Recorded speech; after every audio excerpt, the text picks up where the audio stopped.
Blog Talk Radio.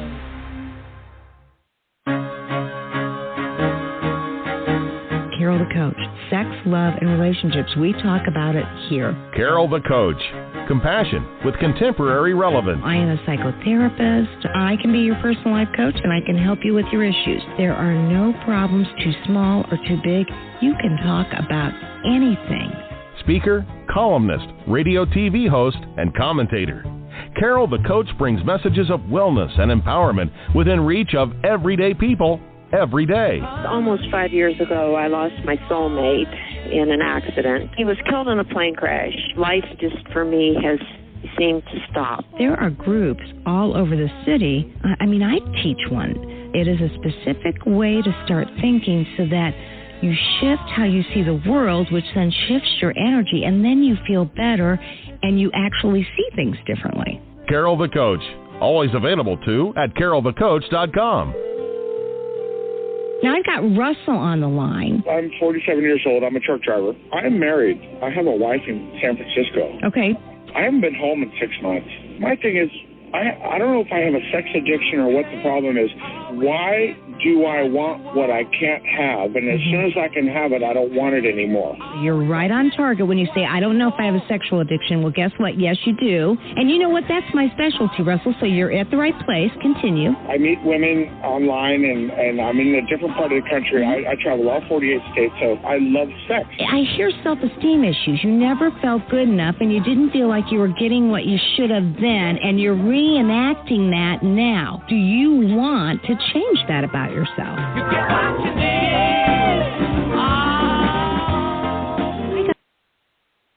Yeah.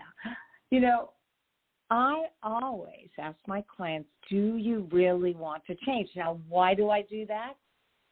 Because with addiction, especially sex addiction, they do want to change, but they don't want to change. I learned that early on as a hypnotherapist. I would have clients come in and they'd say, I hate that I smoke. I want to stop. Can you hypnotize me? And I'd say, well, yeah, but what you need to do is you need to write out 100 reasons why you want to stop. And they go, 100 reasons? I'm not going to do 100 reasons. Are you kidding me? And I'd say, if you can't even do 100 reasons why you want to stop smoking, you're not ready to stop. You're looking for that magic wand. You're looking for that magic cure. And although hypnosis can be very effective, it is not the panacea. You have to work hard. You have to do what it takes to stop smoking. You know, when I stopped many, many, many, many years ago, my sister and I stopped together, and we did this thing where we had a cassette tape. That's how long ago it was.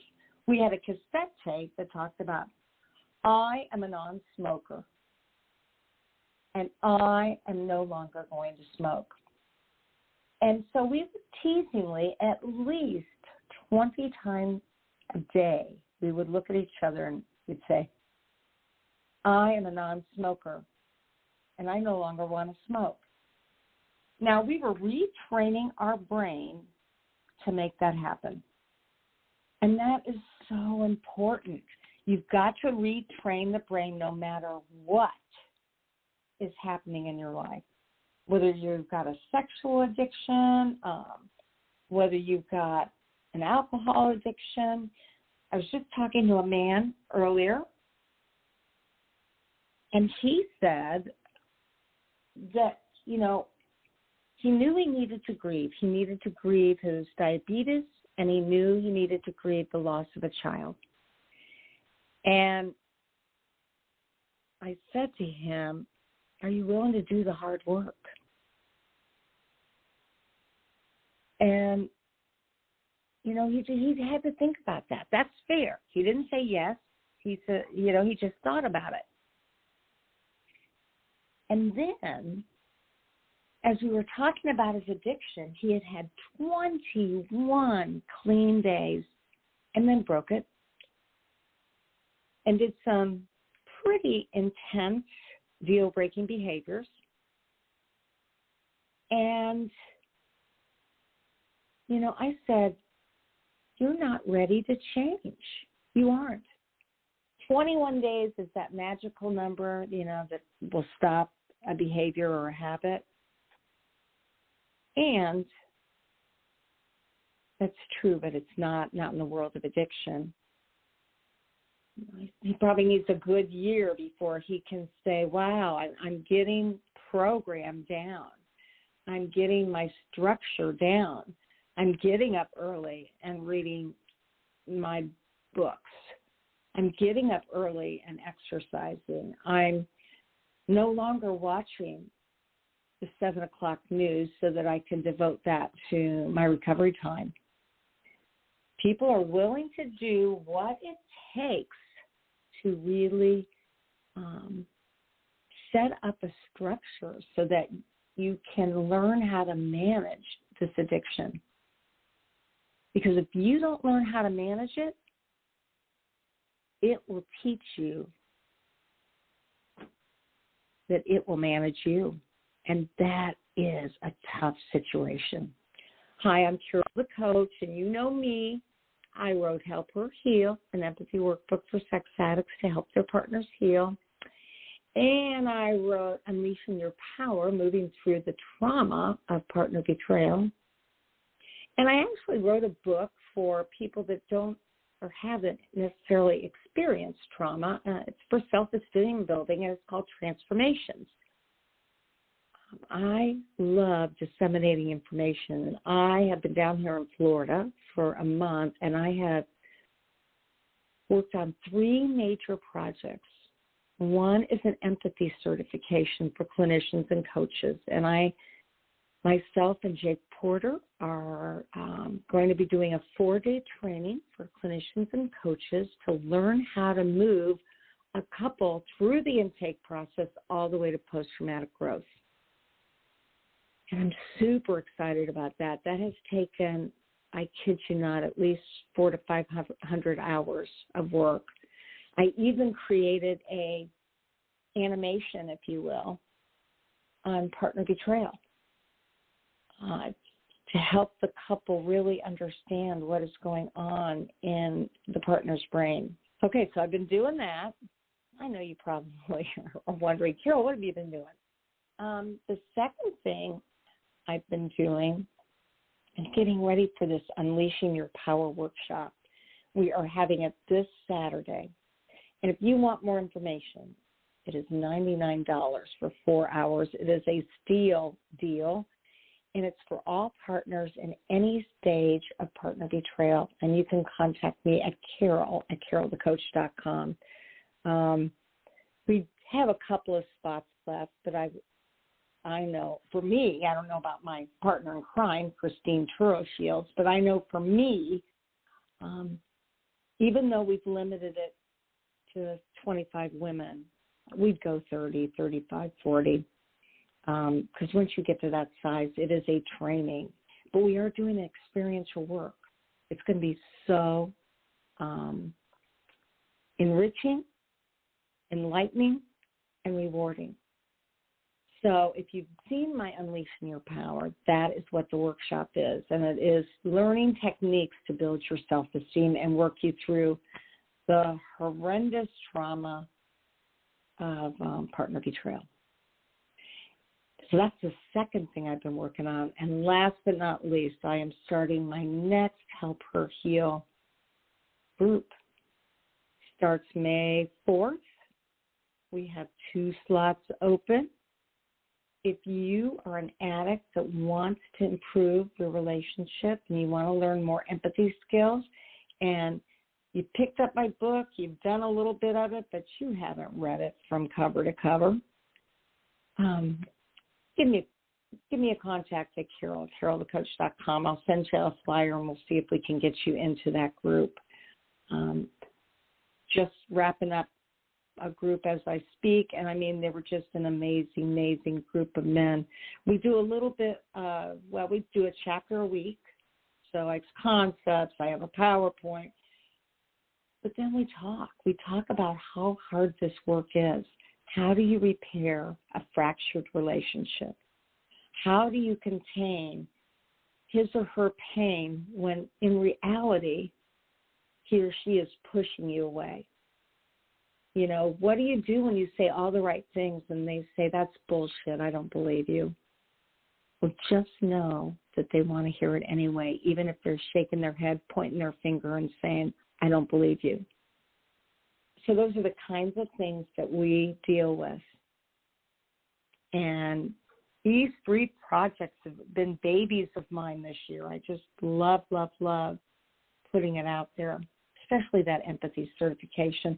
We've got to teach more coaches and clinicians how to do this thing right. And, you know, we're pioneers in the field, so the truth of the matter is clinicians and coaches don't necessarily know about sex addiction or partner betrayal or how to help, especially when the partner's on the floor in the fetal position or the addict is doing really well and slips. And it's not easy work, but it's rewarding. So again, if you need any information about any of those things, 3 things, contact me at carol@carolthecoach.com. And today, it's going to be a really interesting show.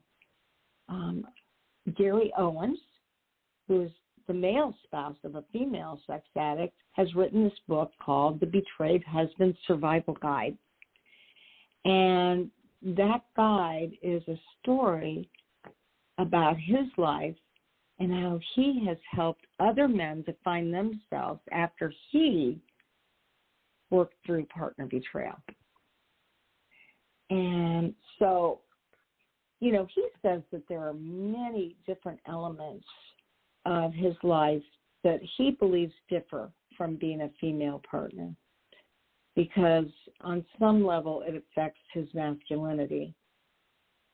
Now, I get that, and I'm thinking about my gay clients, and I'm wondering, you know, does it affect my gay clients' masculinity who have been cheated on by their gay partners? Well, I would suspect so. I mean, we know that it affects the woman's sense of her sensuality and femininity and attractiveness. So I would think that since masculinity is a big part of one's template, one's sexual identity, one's identity in general, that yes, it would absolutely be affected. So today, Gary is going to be sharing some of the things that have helped him find himself and really fine-tune his own recovery as he goes onward on this journey. So I'm excited to be working with him. I love a new good book. I think he was so funny because he sent me an email and he goes, I've sold 48 copies so far.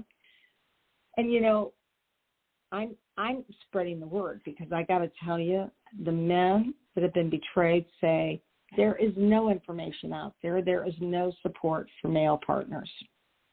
And we got to change that. This happens to everybody. Matters not what your identity, what your gender, what your age, what your race. It just happens to everybody. So I am super excited to be talking with him. Now, I would ask you today, you know, if you're thinking about your life and you're wanting to improve one aspect, this is the coach in me, would you most want to work on a recovery issue, or would you most want to work on an issue that does not necessarily tie into recovery? Weight loss, physical activity, social networking, relationship building. What do you want to work on? And, you know, we know that we work with a lot of coaches and clinicians on this show. We have a lot of addicts. and their partners. There is not one demographic that this show specifically leans itself towards. So what would you want to work on? What would your goal be? Because you should always be proactive and think about what the goal is. Wonder what that would be. And I'm sure hoping that, as you're working on your recovery, you're also working on those outer circle behaviors so that it's not just the recovery, it's also about your life in general. There is no doubt that working on your outer circle behaviors makes you a happier, more fulfilled person. So what might that be, right? And that's always a good question. I mean, there's just no doubt that we have to want to actualize our potential as well as to really work diligently on who we want to be and where we want to go in life. And so I am really curious, and this is where I wish we could speak, because it would be so wonderful if we could get feedback about your own goals. If we could have an interactive conversation, a one-on-one. But the truth of the matter is that pretty difficult to do because so many people, they prank a show like this. So I can't do it. And I'd like to, but I can't. If I were on, when I had a regular radio show, I had a screener. And we had a button that just shut them off like that. And what I believe is that someday these podcasts will allow us to do that too. Yeah. Now, if we're looking at goals and we're looking at not trying. Did I say trying? I'm not supposed to use the word trying. If I look at what you could do that would actualize your own potential, I would have to ask myself, what is the biggest thing that you're uncomfortable with right now? What provides you with the most discomfort, right? Makes you wish that you were different. And then we look at chunkable goals. What is it that is actually going to be accomplishable in maybe a week or two? And that's why I'm a real big believer in documenting. Documenting what it is that you need to do on a small level to make you feel successful that actually works you to your goals. So, they say the number one way to lose weight is to write it down. When you write it down, you're much more likely to make it happen. Wow, isn't that great? That you're much more likely to make it happen. It doesn't get any better than that. And it's so easy, but let's face it, anybody who's ever been on a diet knows that it really isn't going to happen unless you are disciplined enough to write it down every day. And so, if you were thinking about your goal, what would you break it down to? If you want to go back to school, maybe you would write out a 5-point plan on how you could do that. You might do right? Maybe that would be as simple as I'd interview 3 schools. I'd make an appointment to go in and talk to the dean. I would put a financial picture together. I would go to the loan officer, something like that. If you wanted to change jobs, that would require that you ask yourself, what do I need to do to change that job? So the truth of the matter is, we know that that's a possibility if you're willing to do the hard work of breaking it down, chunking it, allows you to live your life to the fullest. Now, do you know your own personality strengths? You know what I'm talking about. Do you know the things that you believe, how do I want to say this? They actually stand out in a crowd. People say, oh, wow, he's really kind. Oh, she is really bright. He is really driven. She is really maternal. Do you know what your strengths are? And if I were to ask you to write down 25, would you be able to do that? There are some very simplistic ways of identifying who you are. And when you've done it enough and you've looked at it enough, then you recognize how important it is to feed yourself with positive thoughts. Now, how often do you do that? Where you feed yourself with positive thoughts. Words shape attitudes. And the truth of the matter is that when we, our own internal dialogue, you have to bypass a lot of those cognitive distortions. If you're an addict, that might look like, I'm never going to beat this addiction. I'm worthless. I hate myself. I'm nothing. I'm a liar. I'm deceitful. You get the program. What is it that you might say to yourself that really does not work for you? It works against you. And you don't want to use those cognitive distortions, because the truth of the matter is when you do, then you feel worse about yourself, and then you're not able to be effective, to be driven. And so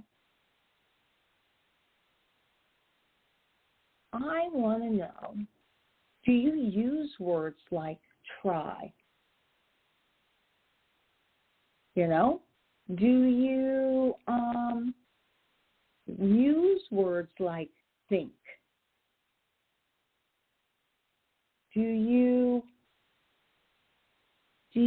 think to yourself that you're not worthy because of your past and what you have done?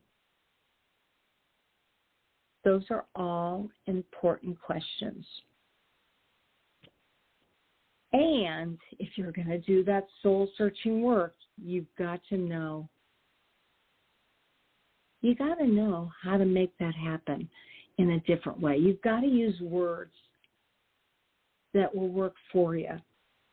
You have to change that internal dialogue. If you're a partner listening to this show, you too may have felt unworthy. You too may be questioning yourself, your worthiness, and comparing yourself to something that is not real. Boy, that's the last thing you want to do, is compare yourself to something that's not real. And so I'm going to ask you, while we're waiting on Gary, who may be taking a nap or something, I don't know. we dialogued on Saturday. I know he's got the time. Sometimes our time zones throw people off. So I'm going to ask you to write down 5 cognitive distortions that you feel. Do it right now. Type it into your computer. Type it into your phone. Write it on a piece of scrap paper. And that would be 5 statements that you know bring you down and take you down. I'm going to give you that opportunity. And then what I really believe is we're going to work on turning them around. So do that for me. I'm going to give you about 30 seconds.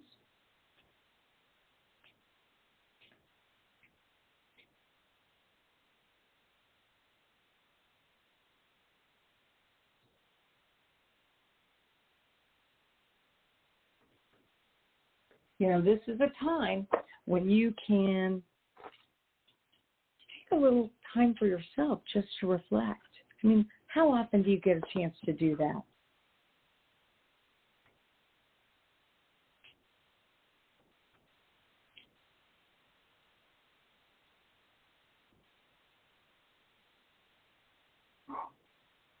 All right. That gives you time to at least write 1 or 2. And that may be all that it takes. Right? Okay. So, what are those distortions? Was it something like, I'm a sick person and I hate myself? Well, I would ask you to determine what makes you feel that about yourself. You know? How has it affected your self-esteem when you have those thoughts that I'm a sick person and I hate myself? What does it make you want to do? Probably act out, right? And so when you have the thought, I'm a sick person and I hate myself, I'm gonna do a Byron Katie thing with you from the works. I'm gonna ask you, is that true? Are you a sick person? Okay, maybe you are. That's fair. You know, sick people get healthy. But what about that? I hate myself. How is that working for you or against you?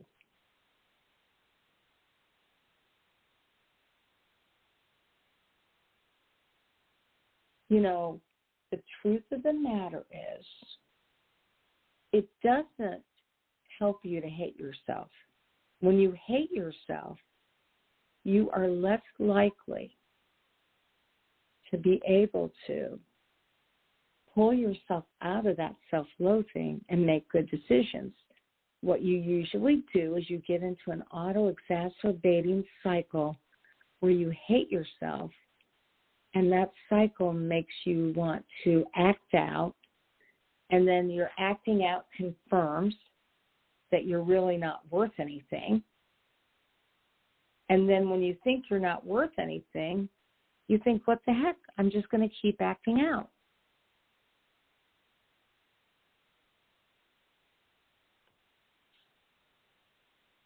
And when you get into that very cyclic, dark place, you don't surround yourself with light. You don't surround yourself with happy, joyful people. You know, maybe you do because you're putting on a mask, but you really don't take that in. And that's when I say, if I'm doing Byron Katie's work, do you know that to be true? And then I say, do you absolutely know that to be true? Now, again, you may say yes. And then I ask, what would it be What would it feel like to have the thought that you are a sick person working towards health and that you don't hate yourself? You hate some of the behaviors that you engage in on a daily basis.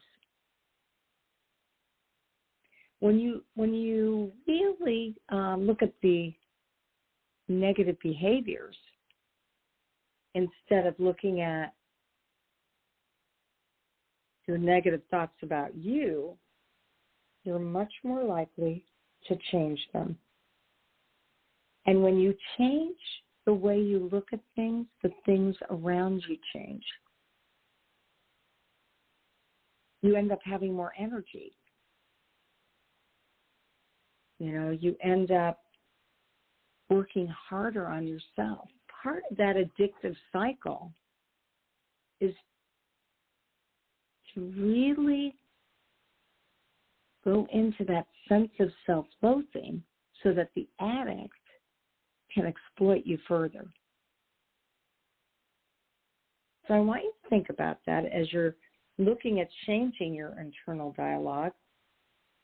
And every time you find yourself operating on negativity and or scarcity, I want you to stop yourself.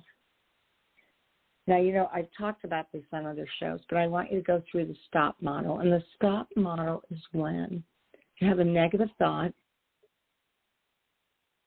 and as you have the thought, you close your eyes and you smile. You actually observe yourself smiling to the negative thought. What that immediately does is interrupts that negativity. Then step 2 is to physiologically and physically smile. Smile as big as you can, right? And when you close your eyes and you smile as big as you can, what ends up transpiring is that you feel a different body sensation than you normally would. And imagine that smile goes from the top of your chin, because you're smiling, literally, you smile, and have it float down to the bottom of your feet. And then, as you're having it float down to the bottom of your feet, you practice, if you will, paying attention to how that feels in the body. Now, can you imagine doing that? I know it feels surreal, because the truth of the matter is, when you're upset, when you don't like yourself, when you're thinking negative thoughts, the last thing you want to do is alter that with something that feels incongruent, right? But the truth of the matter is, that's exactly what you have to do. And that's why it's called the stop method. The truth of the matter is that when you're observing how the body feels and you're experiencing that smile flutter, the mind can't feel the self-loathing and a smile at the same time. So, okay. First, you stop and notice the negative cognitive distortion. And notice what feeling that brings up. 2 is you take 3 deep breaths and you smile, and you imagine that you're allowing that smile to physiologically show up on your face and then move it down to your toes. The O is that you're observing how you feel, because now you feel different. It's guaranteed. It works every time. P stands for you proceed with care, compassion, or kindness. You do something. Even though you don't feel like it, you do something to alter that thought. Okay, you work really hard on that. I'll contact Gary and find out where the heck he is, where he was. We'll have him on again. And you make your life